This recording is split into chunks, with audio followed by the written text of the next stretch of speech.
Hai, hari ini podcast kita akan membahas mengenai all inclusive di kapal pesiar, atau apa saja yang kita dapatkan, apa saja yang kita sudah include ketika kita membayar atau membooking cruise. Kurang lebih ada 5-6 yang sudah kita dapatkan. Yang pertama itu adalah room atau cabin atau kamar.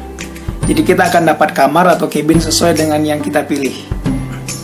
Ada 4 jenis tipe cabin atau kamar di atas kapal pesiar. Dan tipe-tipe kamar di kapal pesiar ini akan kita bahas di podcast berikutnya. Itu yang pertama. Jadi sudah include sama room atau cabin. Itu yang pertama. Yang kedua itu food atau makanan. Jadi kalau makan di atas kapal pesiar itu mereka punya 2 restoran mainnya. Restoran yang sudah include, yang sudah kita bayarkan. Yang pertama itu restoran fine dining dan restoran buffet. Kedua restoran ini sudah include. Yang membedakan mereka lokasi dan juga entitled baju biasanya. Jadi kalau fine dining itu mungkin pakaiannya sedikit lebih formal, lebih rapi gitu ya. Dan biasanya restoran fine dining itu letak lokasinya itu di deck bawah. Biasanya rata-rata deck 5 sampai deck 8. Itu lokasi dari fine dining. Sedangkan lokasi dari restoran buffet itu biasanya di atas. Jadi kita sambil makan, sambil lihat view laut gitu. Jadi biasanya restoran yang buffet itu dia akan kiri kanannya akan kaca. Jadi sambil menikmati laut, sambil kita makan di sana, ada begitu banyak stand-stand di sana yang teman-teman bisa ambil sepuasnya di situ. Dan di samping itu juga ada kafe-kafe yang almost buka hampir 24 jam. Jadi mereka menyediakan seperti snack, seperti kopi, teh, cookies, makanan-makanan ringan, atau mungkin makanan-makanan seperti pizza, seperti itu. Nah, dan itu biasanya selalu buka kalau seandainya nggak sempat makan di mana-mana. Di atas sudah tutup, di bawah sudah tutup, biasanya di situ 24 jam biasanya. Dan kalau seandainya sudah bosan makan di restoran yang free ini, di atas kapal juga ada yang namanya restoran specialty. Jadi di situ ada makanan-makanan yang berbayar yang bisa kalian coba di sana. Itu yang mengenai food yang kedua. Yang ketiga adalah drink atau minuman. Sama seperti food, di kapal pesiar sudah including dan ada di setiap restoran-restoran, baik fine dining maupun di buffet. Minuman seperti kopi, teh, drink machine berarti ada mungkin minuman soda seperti itu ya, dan mungkin jus, itu semuanya udah include. Nah, kalau seandainya minuman yang berbayar, itu minuman yang mengandung alkohol. Minuman-minuman yang mengandung alkohol ini biasanya adanya di bar-bar. Lokasi-lokasi bar ini biasanya dia dekat dengan kasino, dekat dengan pool atau kolam renang. Itu yang ketiga. Yang keempat, yang sudah inklusif atau udah including adalah port stop atau pelabuhan. Jadi di setiap tempat kapal kita berhenti, ada pelayanan naik turun passenger ya. Pelabuhan itu pun sudah include dan tidak perlu bayar apapun. Jadi tinggal nikmati aja city tour, tinggal turun, sudah selesai city tour tinggal naik lagi. Atau biasa juga disebut dengan port charge atau pajak pelabuhan. Itu sudah include.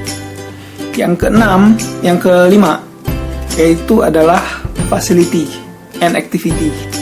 Nah, fasilitas umum seperti kolam renang, gym, teater, ada show juga, ada card room, mungkin ada gallery dan bermacam-macam, semuanya itu sudah include dan itu bisa dinikmati.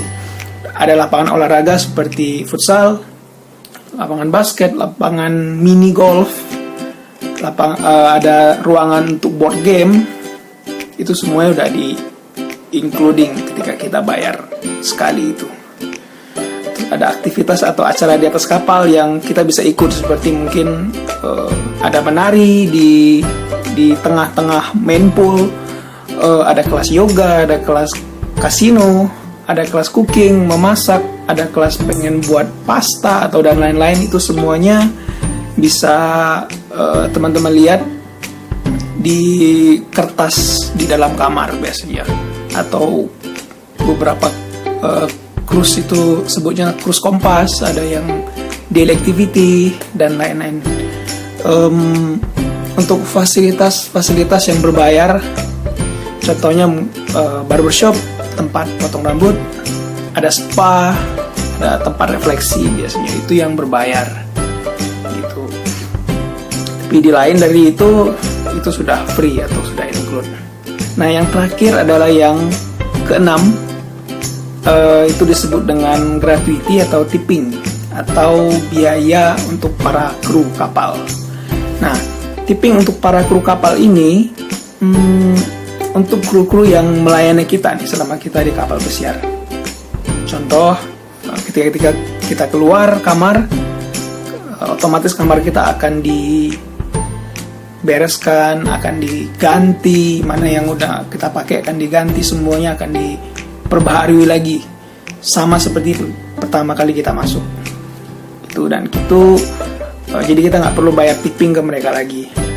Terus untuk para pelayan restoran yang udah melayani kita nih, udah bawain makanan, bawain minuman, terus para pelayan yang membersihkan fasilitas publik yang udah kita gunakan, mungkin seperti kita pakai kolam renangnya dibersihin, kita pakai mungkin jalannya juga dibersihin, dipel lagi gitu. Jadi tipping ini untuk seluruh kru kapal yang mereka ini orang-orang yang menjalankan kapal, orang-orang yang memaintain kapal hingga kapal itu bisa bagus dan baik ketika kita di atas kapal. Dan tipping ini ada beberapa kapal yang sudah include, ada beberapa kapal yang belum include. Jadi teman-teman harus tahu dulu dari awal apakah kapal yang teman-teman naik ini udah include tipping atau enggak.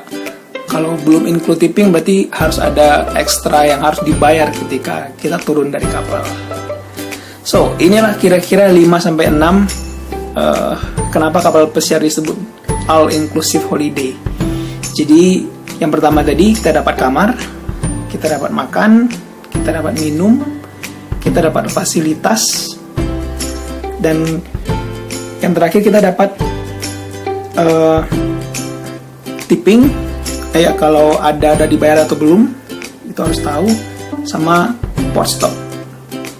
Jadi itu kurang lebih 5-6 apa saja yang sudah kita dapat, apa saja yang akan kita